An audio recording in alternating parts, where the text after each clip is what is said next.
Ini adalah salah satu pengalaman yang tidak akan pernah bisa aku lupakan seumur hidup. Kejadian ini terjadi sekitar awal tahun 2000-an, saat aku terpaksa harus menjelajahi sebuah hutan lebat yang ditetapkan sebagai taman nasional. Hutan ini terletak tepat di tengah-tengah dua provinsi yang saling berbatasan. Tapi perjalanan kami ke sana bukanlah perjalanan wisata, bukan pula ekspedisi penelitian. Ini adalah perjalanan pelarian, perjalanan yang penuh dengan ketegangan, bahaya binatang buas hingga sesuatu yang tak kasat mata yang disertai juga dengan drama kelaparan. Aku dan sahabatku, Iwan dan juga pamannya yang sudah berpengalaman keluar masuk hutan itu, memutuskan untuk melintasi hutan demi menyelamatkan diri. Bukan karena kami pelaku kejahatan, justru sebaliknya, aku bahkan tidak tahu mengapa aku bisa sampai dikejar-kejar. Semuanya bermula dari sebuah kericuhan yang melibatkan pemuda-pemuda di desa kami dan aparat.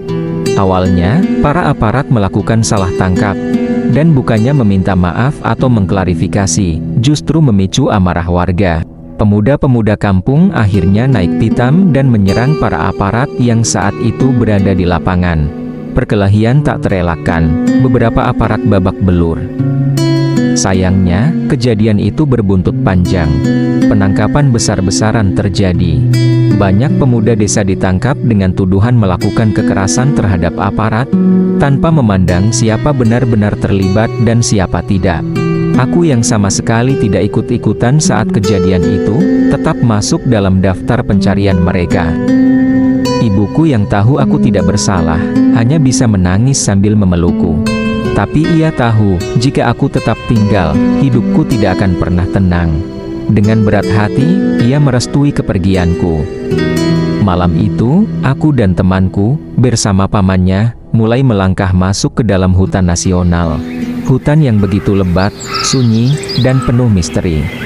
Kami tidak tahu apa yang akan menanti di dalam sana, bahaya binatang buas, medan yang terjal, atau mungkin sesuatu yang tidak bisa dijelaskan dengan logika.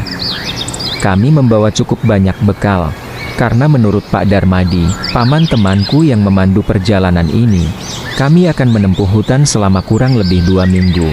Segalanya kami siapkan dengan saksama, mulai dari beras, garam, gula, hingga micin. Kami juga membawa alat pancing, pemantik api, sebuah pisau kecil, dan tentu saja, parang yang tajam. Di tengah alam liar, barang-barang sederhana itu bisa menentukan hidup dan mati. Baru sekitar 1 jam berjalan, suasana sudah mulai berubah drastis. Pepohonan besar mulai mendominasi pemandangan. Batangnya menjulang tinggi, diam dan angkuh seperti penjaga gerbang dunia lain. Dedaunan yang lebat, menutupi langit hingga cahaya matahari hanya bisa menembus dalam garis-garis tipis. Aku yang belum pernah benar-benar masuk hutan sebelumnya, mulai merinding tanpa sebab yang jelas. Rasanya seperti sedang melangkah ke dunia asing yang punya aturannya sendiri. Perlahan, ingatan masa kecilku muncul. Dulu, ayah sering menceritakan kisah-kisah tentang hutan ini saat malam tiba. Cerita-cerita yang dulu kuanggap hanya dongeng penakut untuk membuat anak kecil seperti aku tidak bermain terlalu jauh dari rumah. Tentang warga desa yang meninggal mengenaskan di tengah hutan. Tentang harimau yang tak segan menerkam siapapun yang masuk terlalu dalam. Kebanyakan dari mereka masuk ke hutan demi satu tujuan, yaitu mencari kayu gaharu. Kayu harum yang harganya bisa melampaui emas. Tapi harga itu dibayar dengan taruhan yang tak sepadan, nyawa. Ada yang ditemukan dalam kondisi tinggal tulang belulang. Ada yang tubuhnya hanya separuh saja yang bisa dikuburkan. Ada pula yang berhasil kembali hidup-hidup, namun kehilangan akal sehatnya karena trauma yang terlalu berat. Dan kini, aku ada di tengah hutan itu, bersama seorang teman dan pamannya, menyusuri jalur yang tak kami kenal, membawa beban di punggung dan ketakutan di dada. Tiba-tiba, di tengah kecamuk pikiranku yang belum juga reda, kami bertemu dengan 4 orang pemuda lain di tengah hutan. Wajah-wajah yang tidak asing, Beni, Tian, Sadi, dan Raka. Mereka semua berasal dari desa kami. Aku langsung teringat. Keempatnya adalah pemuda yang memang terlibat langsung dalam kericuhan beberapa hari lalu. Mereka adalah orang-orang yang ikut memukuli para aparat hingga babak belur. Namun, di pertemuan itu, aku melihat sisi lain dari mereka. Bukan sebagai pemberontak, tapi sebagai pemuda yang sedang berjuang membela kebenaran. Raka mulai bercerita. Menurutnya, kericuhan itu dipicu oleh upaya aparat yang dengan sengaja ingin menjadikan Roni, salah satu pemuda kampung yang paling kami hormati, sebagai kambing hitam dalam kasus kepemilikan barang haram. Aku mengenal Roni. Ia adalah sosok pemuda yang santun, taat, dan ringan tangan membantu siapa saja. Rasanya tidak mungkin dia terlibat dalam hal-hal seperti itu.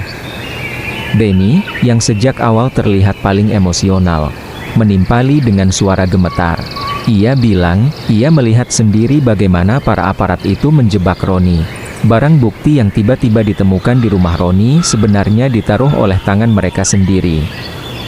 Hatiku berdesir mendengarnya. Kemarahan yang sempat aku pertanyakan pada warga desaku, kini perlahan aku fahami. Mereka tidak sedang melawan hukum. Mereka sedang melawan ketidakadilan, dan mungkin, tindak kekerasan yang terjadi, adalah puncak dari kemarahan yang terlalu lama ditahan. Malam itu, di tengah hutan yang dingin dan penuh ketidakpastian, aku merasa satu hal jadi semakin jelas. Kami semua bukan hanya sedang melarikan diri dari aparat. Kami sedang melarikan diri dari sistem yang telah buta, dan membahayakan siapapun yang berada di jalur yang salah, meski tidak bersalah. Tak terasa, seminggu sudah berlalu sejak kami meninggalkan kampung. Kini, kami yang berjumlah 7 orang, sudah sampai di tengah hutan. Jauh dari peradaban, jauh dari kejaran siapapun, dan semakin dekat dengan ketidakpastian. Selama seminggu pertama, semuanya berjalan cukup lancar. Tak ada gangguan berarti. Setiap sore menjelang malam, kami berhenti, mendirikan tenda, lalu menyalakan api unggun untuk mengusir dingin dan hewan liar. Bekal kami, walau sederhana, cukup mengenyangkan, mie instan dan sarden kaleng, kadang ditambah hasil pancingan jika kami sedang beruntung. Obrolan ringan, tawa kecil, bahkan mulai tumbuh rasa persaudaraan di antara kami. Namun ternyata, minggu pertama itu hanyalah pembukaan. Ujian yang sesungguhnya baru datang di minggu kedua. Aku mulai merasa gelisah lagi. Suasana hutan berubah, entah karena kami semakin jauh ke dalam, atau karena alam mulai menunjukkan wajah aslinya. Suara-suara aneh mulai terdengar, bukan lagi sekedar nyanyian burung atau jeritan monyet dari kejauhan. Kini terdengar auman yang berat, dalam, dan menggema, auman si belang, yang membuatku makin gentar. Di jalan tanah yang kami lalui, ada jejak kaki harimau. Ukurannya luar biasa besar, hampir sebesar piring makanku di rumah. Bulu kudukku berdiri, badanku bergetar. Baru mendengar suaranya saja aku sudah seperti ini. Bagaimana kalau sampai bertemu langsung? Melihat wajah kami yang mulai pucat, Pak Darmadi, yang sejak awal menjadi penuntun kami, berusaha menenangkan. "Tenanglah," katanya lembut. "Kalau memang itu si belang, kita tak perlu takut. Kebanyakan harimau di hutan ini bukan harimau biasa. Mereka adalah harimau putih, warisan dari nenek moyang kita. Dulu mereka manusia, para leluhur yang menekuni ilmu kanuragan hingga tubuhnya bersatu dengan alam. Mereka menjaga hutan ini, dan juga melindungi desa kita." Aku terdiam mendengarnya. Mataku mencari jawaban di wajahnya, tapi Pak Darmadi tampak yakin. Harimau putih itu berbeda, di keningnya ada cahaya. Mereka tahu isi hati manusia. Kalau niat kita baik, mereka tidak akan mengganggu. Aku hanya bisa mengangguk. Dulu, aku sering berdebat dengan ibuku soal hal-hal seperti ini. Aku selalu bersikeras bahwa segala sesuatu harus bisa dijelaskan oleh akal dan logika. Tapi kini, di tengah hutan yang seolah bernyawa, aku mulai goyah. Mungkin, memang ada hal-hal yang tak bisa dijelaskan oleh nalar. Dan untuk pertama kalinya, aku ingin percaya. Percaya bahwa di tempat ini, ada yang menjaga kami. Bahwa meskipun kami sedang melarikan diri, bukan berarti kami berjalan sendirian. Malam ke-10 kami di hutan akhirnya tiba.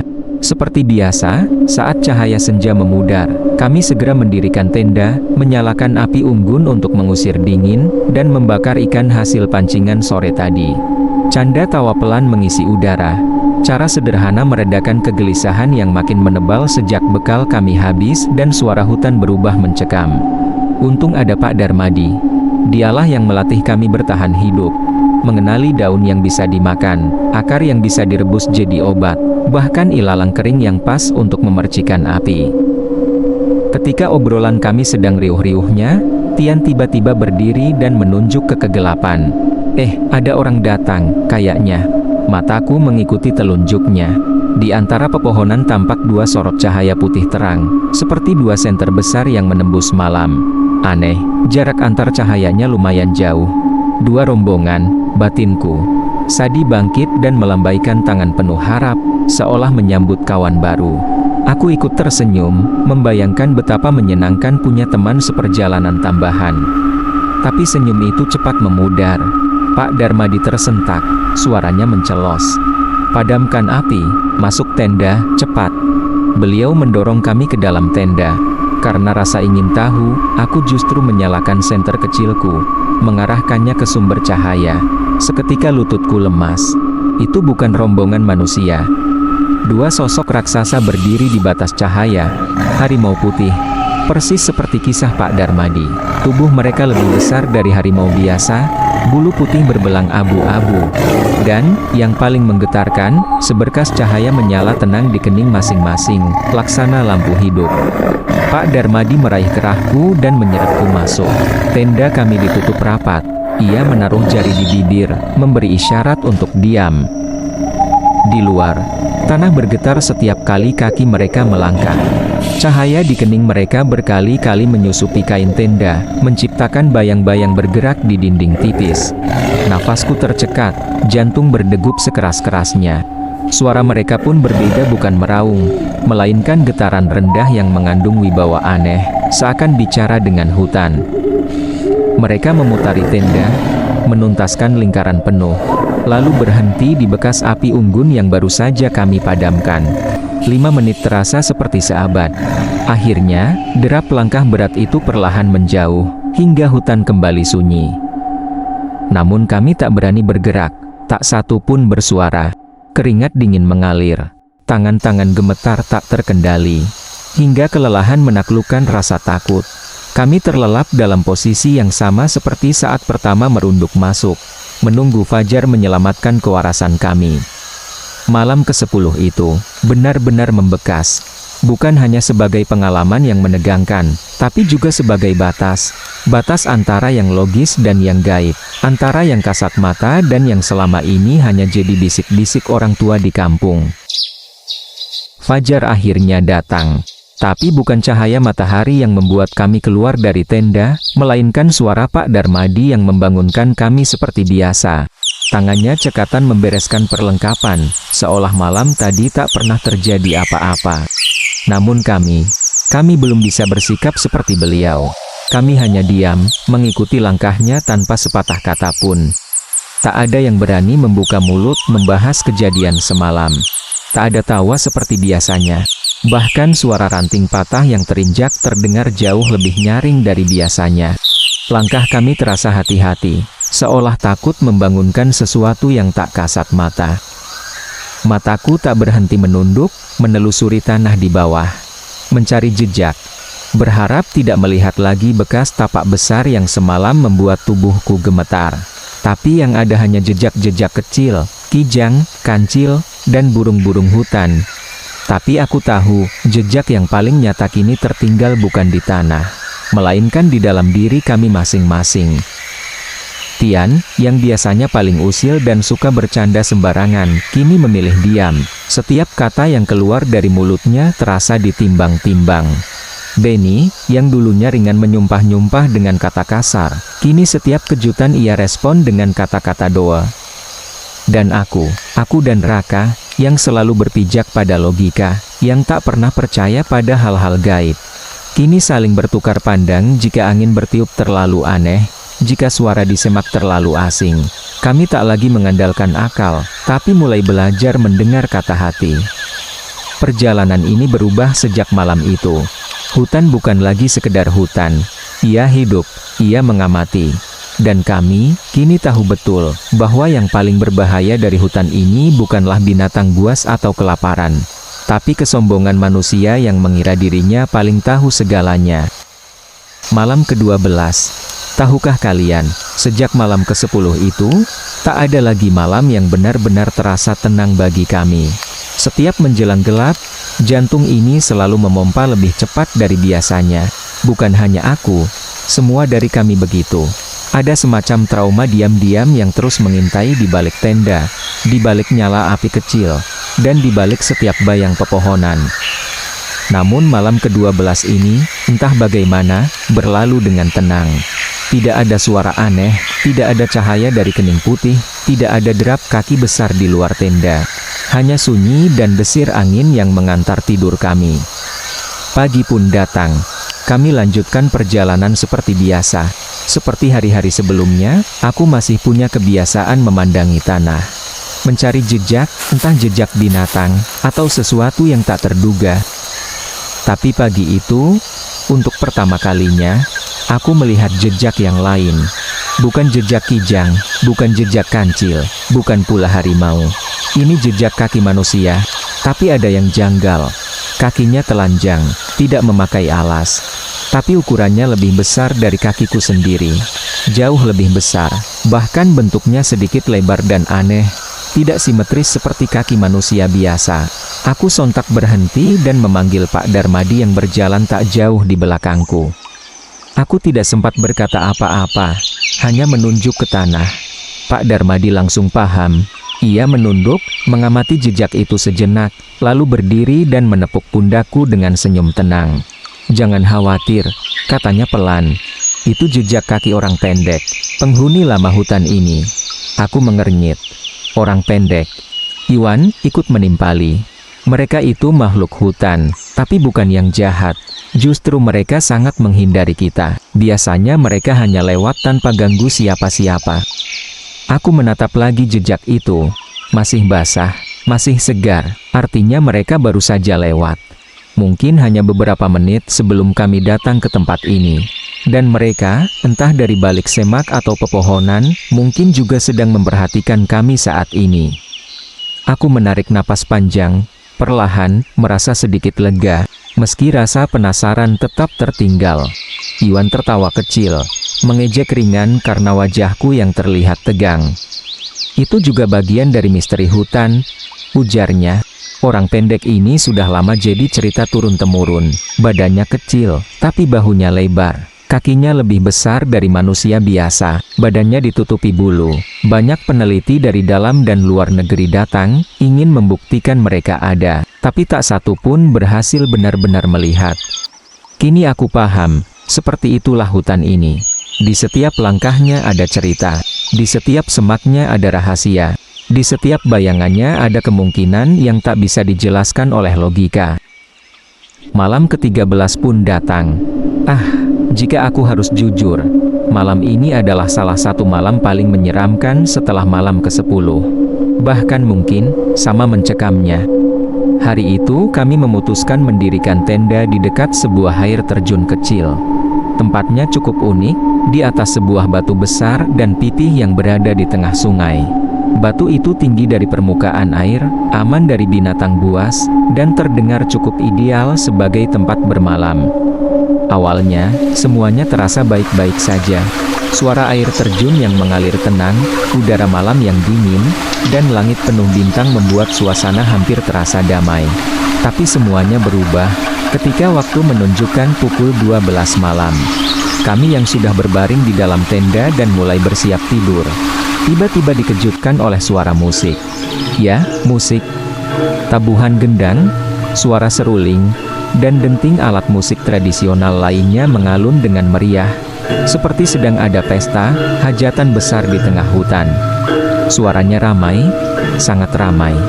Tidak hanya alat musik, tapi juga terdengar suara orang bercakap-cakap, bercampur aduk antara laki-laki dan perempuan.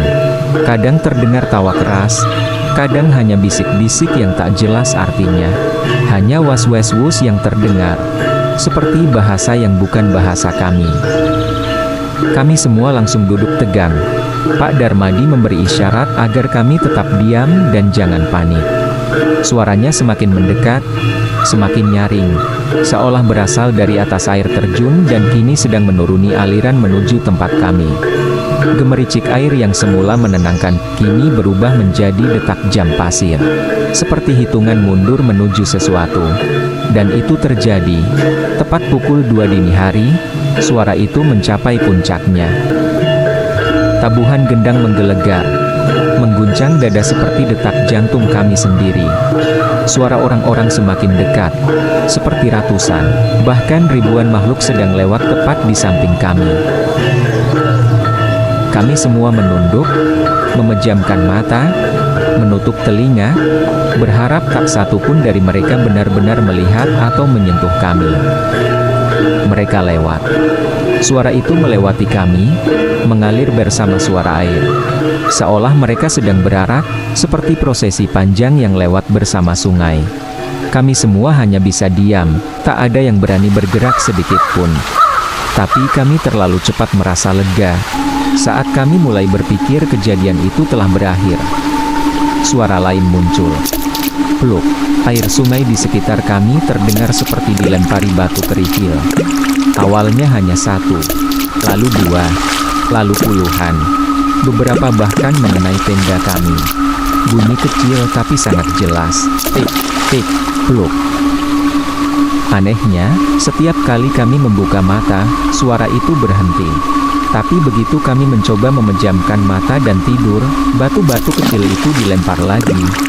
Seolah mereka melarang kami tidur. Akhirnya, kami sepakat untuk bergantian berjaga.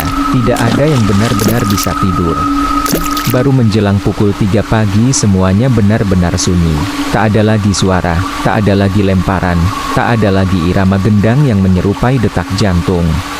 Dan saat itulah kami benar-benar tertidur, bukan karena tenang, tapi karena lelah dan takut yang menguras semua tenaga kami. Pagi itu, ketika matahari mulai menerobos sela-sela pepohonan, kami perlahan keluar dari tenda. Sinar mentari terasa hangat di kulit, seolah hendak menghapus ketegangan malam sebelumnya. Yang pertama kali kulakukan adalah memeriksa sekitar tenda, berharap menemukan sisa-sisa batu kerikil yang semalam seperti dihujankan ke arah kami. Namun, tidak ada apa-apa, tidak satu kerikil pun. Bersih, seperti tidak pernah terjadi apapun. Kami hanya saling memandang. Ada senyum aneh di wajah-wajah kami, antara heran, tidak percaya, dan takut yang belum reda. Tanpa banyak bicara, kami berkemas. Tenda dilipat, barang dikemas, dan perjalanan pun dilanjutkan. Tapi kali ini, keanehan lain menanti kami. Setelah berjalan cukup jauh, mungkin hampir 1 jam, kami menyadari sesuatu yang membuat bulu kuduk kembali meremang. Kami kembali ke tempat yang sama. Ya, sungai itu. Batu besar pipih di tengah air, tempat kami bermalam semalam. Kami berhenti, saling menatap dengan bingung. Pak Darmadi terlihat gelisah, tapi tidak panik. Ia kembali berdiri dan menunjuk ke arah lain untuk melanjutkan perjalanan. Kami menurutinya, berharap arah kali ini membawa kami keluar dari hutan. Kali ini, Pak Darmadi mengambil langkah yang lebih pasti. Ia mengeluarkan seutas tali dan mulai mengikatnya di pepohonan setiap beberapa meter sebagai penanda arah. Sebuah cara sederhana namun penting agar kami tahu jika kami kembali berputar ke jalur yang sama. Tapi sesuatu yang aneh terjadi. Tali-tali itu menghilang, satu persatu, tanpa jejak, seperti ada yang mengambilnya diam-diam. Kami tahu pasti bahwa kami sudah mengikatnya, tapi sekarang, tak satu pun tersisa. Rasanya seperti ada yang bermain dengan kami. Seperti kami bukan tamu yang diizinkan untuk keluar dari hutan ini. Kompas yang kami bawa tak lagi berfungsi. Jarumnya hanya berputar tak tentu arah. Ponsel sudah lama mati, tak ada sinyal, dan baterainya habis. Kami benar-benar terputus dari dunia luar. Lalu, dengan segala kepanikan yang kami tutupi dengan logika, kami mencoba cara-cara yang sering diceritakan orang sebagai jalan keluar dari lingkaran hutan, yaitu membalik pakaian, membalik daun rumput, berjalan mundur, hingga memutar arah yang sama secara terbalik. Semua sudah kami coba, namun hasilnya tetap sama, nihil. Matahari sudah tepat di atas kepala kami. Tandanya hari sudah setengah berjalan, dan kami belum bergerak dari tempat kami semula. Wajah-wajah kami mulai pucat, nafas kami berat. Kami terduduk di atas tanah, kelelahan, tubuh berkeringat, hati dipenuhi keputusasaan. Kami semua tahu, kalau kami tidak sanggup mengulang malam itu lagi. Bermalam di atas batu di tengah sungai, ditemani suara-suara pesta yang tidak berasal dari dunia kami. Pak Darmadi, yang biasanya menjadi penunjuk arah penuh wibawa, kini tertunduk lemas. Ia tak lagi bicara, diam seribu bahasa, sorot matanya hampa. Dan saat itu, kami benar-benar merasa, kami tersesat bukan karena arah, tapi karena dijebak. Pak Darmadi adalah orang yang paling sering keluar masuk hutan. Tapi bahkan ia, dengan semua pengalamannya, baru kali ini mengalami hal seperti ini. Terus-menerus berputar dalam satu titik, tanpa bisa keluar. Hening, tak ada yang berbicara. Hanya desiran angin yang terdengar seperti bisikan, mengiris pelan ke telinga kami. Suara-suara hutan yang sebelumnya terdengar alami, kini berubah menjadi ancaman halus. Tekanan batin dan kelelahan menciptakan aura suram di antara kami. Ada penyesalan di mata kami, ketakutan di setiap tarikan napas kami. Kami mulai mempertanyakan, apakah langkah pertama kami memasuki hutan ini adalah kesalahan. Lalu, tiba-tiba, Pak Darmadi berdiri, tegap.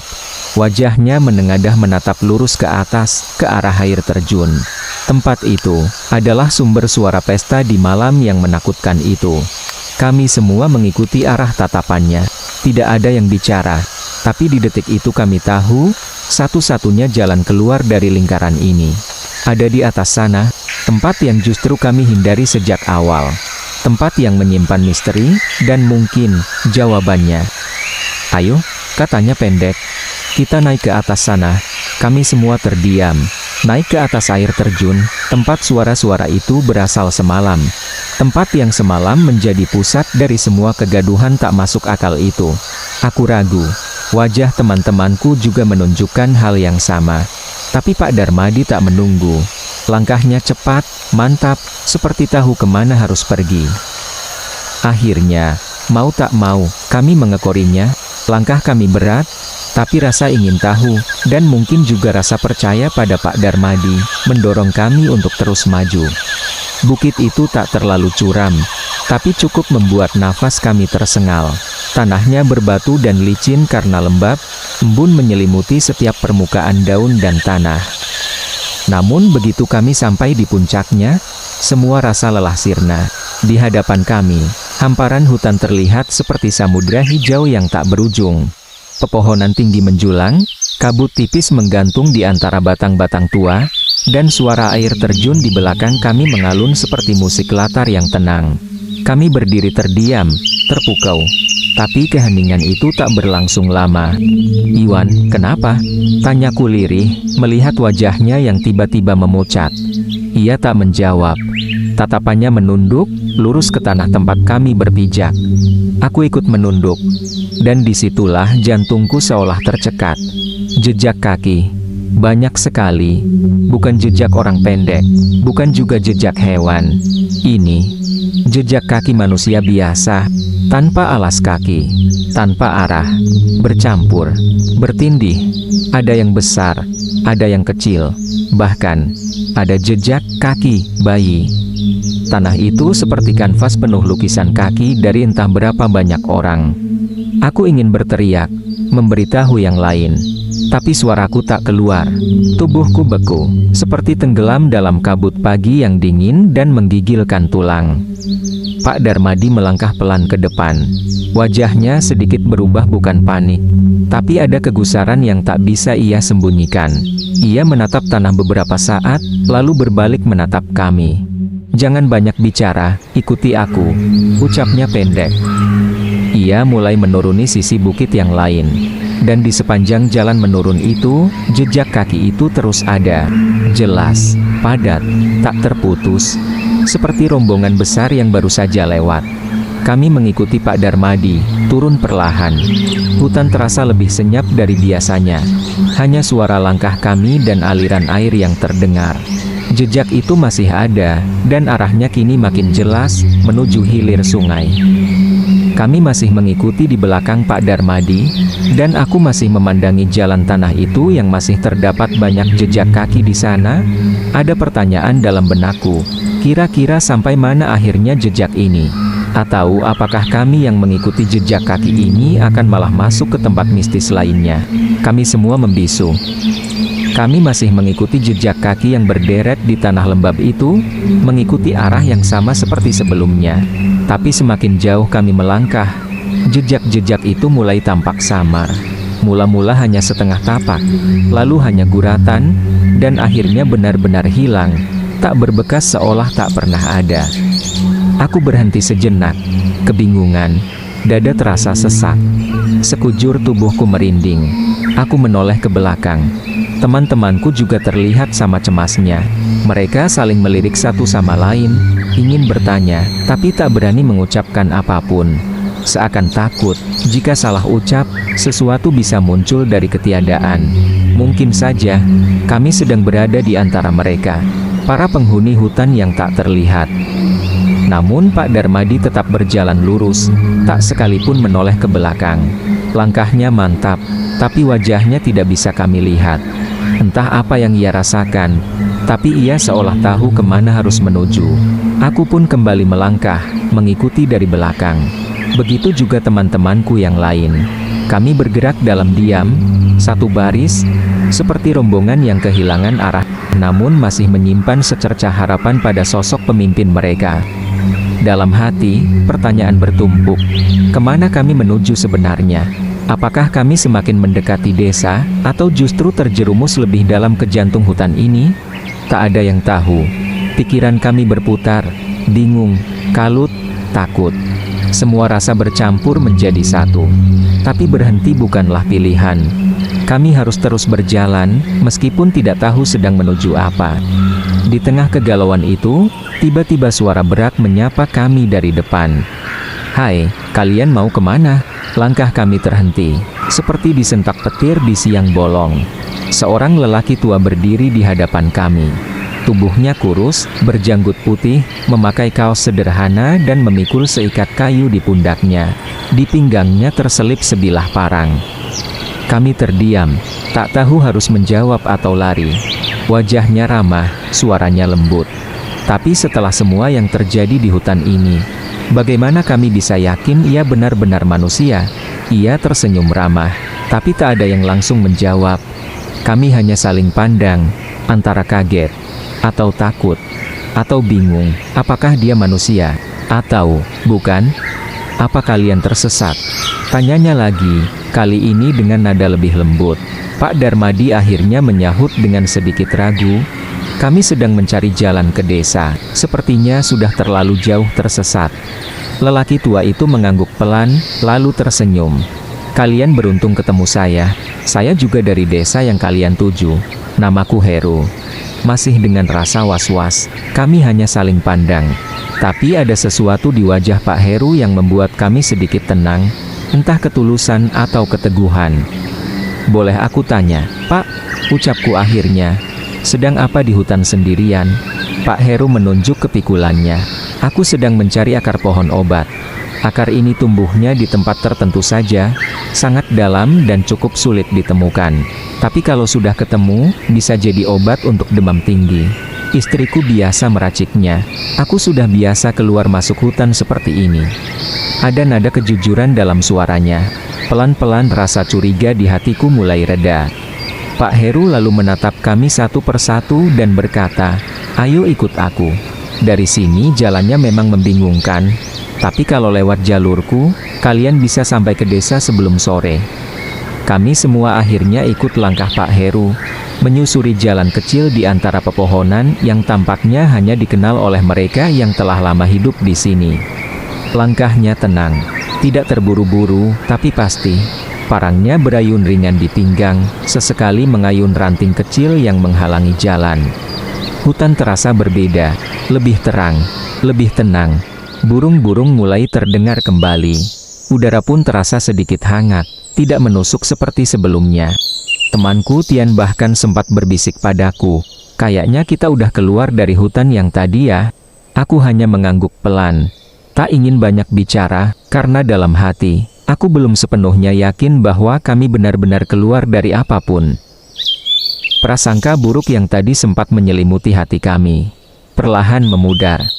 Pohon-pohon besar yang selama ini menaungi kami dengan bayangan dan misteri, menghilang satu persatu, berganti dengan pohon buah, kebun singkong, dan sawah yang menghijau. Semak belukar digantikan oleh pagar bambu, jemuran kain, dan suara ayam berkokok. Kami akhirnya benar-benar keluar dari hutan. Aku menarik napas panjang. Udara desa ini berbeda, tenang, nyata, tak ada suara gendang, tak ada cahaya aneh, tak ada jejak kaki misterius. Kami selamat. Pak Heru, lelaki tua yang tadi kami ragukan, kini menjadi penyelamat dan tuan rumah kami. Ia mengajak kami ke rumahnya yang sederhana, dengan dinding papan dan halaman kecil yang rapi. Istrinya, seorang ibu paruh-baya dengan senyum lembut, menyambut kami tanpa banyak tanya. "Mandilah dulu, biar segar. Nanti makan ya," katanya sambil menyuguhkan air hangat. Dan untuk pertama kalinya dalam beberapa hari, kami makan nasi hangat, bukan umbi liar atau ikan panggang. Tubuhku gemetar, bukan karena takut, tapi karena rasa syukur. Akhirnya, kami bisa duduk di kursi, di rumah, mendengar suara manusia lain yang bukan dari kelompok kami.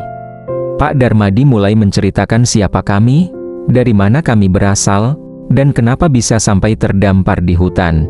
Pak Heru mendengarkan dengan tenang. Sesekali mengangguk pelan, seolah semua yang kami alami bukan hal asing baginya.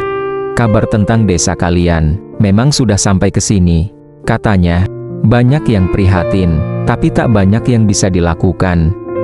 Aku menangkap ada sesuatu dalam nada suaranya, seperti orang yang tahu lebih banyak, tapi memilih hanya bercerita separuh. Tak lama, setelah makan dan istirahat, Pak Heru mengajak kami ke rumah kepala desa. Rumahnya lebih besar, berdinding tembok dan berhalaman luas. Di sana, kami disambut dengan baik. Kepala desa, seorang pria berkacamata dengan sorot mata tajam tapi ramah, mendengar cerita kami dengan seksama. Di meja ruang tamu, sambil meminum teh manis, kami merasa, akhirnya benar-benar aman. Namun di sela obrolan ringan, kepala desa sempat berkata, "Kalian beruntung bisa keluar dari sana. Tidak semua yang masuk bisa kembali." Kata-kata itu membuatku menoleh. Aku sadar, walau kaki kami sudah menapak di desa ini, sebagian hati kami masih tertinggal di hutan. Setelah semua kejadian itu, setelah kami duduk, makan, dan merasakan kembali apa artinya aman, kami akhirnya berpencar. Masing-masing dari kami pergi menuju desa berbeda, menumpang dan berlindung di rumah sanak keluarga yang tersebar di berbagai penjuru, termasuk aku dan Iwan, yang akhirnya harus berucap perpisahan. "Hati-hati ya bro," kata Iwan singkat, menepuk bahuku. Aku hanya mengangguk. Tak banyak kata yang bisa keluar. Terlalu banyak yang terjadi, terlalu sulit untuk dijelaskan. Aku menginap di rumah saudara jauhku, di desa yang lebih tenang, menunggu kabar baik tentang akhir dari konflik antara pemuda dan aparat yang mereda. Malam-malam di rumah ini terasa asing. Tidak lagi terdengar suara gendang atau tawa aneh. Tidak ada lagi langkah kaki di sekitar tenda. Tapi entah kenapa, pikiran dan hatiku belum bisa tenang. Setiap aku memejamkan mata, selalu ada potongan-potongan ingatan dari hutan itu. Sorot mata harimau putih, jejak kaki tanpa pemilik, tawa wanita dari balik air terjun, dan suara riuh malam yang tak terlihat bentuknya. Aku sering bertanya pada diriku sendiri, kenapa waktu itu aku seberani itu? Kenapa aku dan teman-temanku memilih untuk kabur ke hutan? Kenapa aku pikir bertahan hidup di alam liar lebih mudah daripada menghadapi kenyataan di desa? Sekarang, setelah semua itu berlalu, aku sadar satu hal, kewarasan jauh lebih rapuh daripada nyali. Kalau waktu bisa diulang, mungkin aku akan memilih menghadapi aparat, menjaga desa bersama yang lain, daripada menantang hutan, tempat di mana kenyataan dan ilusi menyatu. Di mana langkahmu bisa membawa pulang tubuhmu, tapi jiwamu tertinggal di balik kabutnya. Dan hingga hari ini, saat aku menuliskan kisah ini, aku belum tahu apakah semua itu benar-benar terjadi, atau hanya Uji nyali yang terlalu nyata untuk disebut mimpi.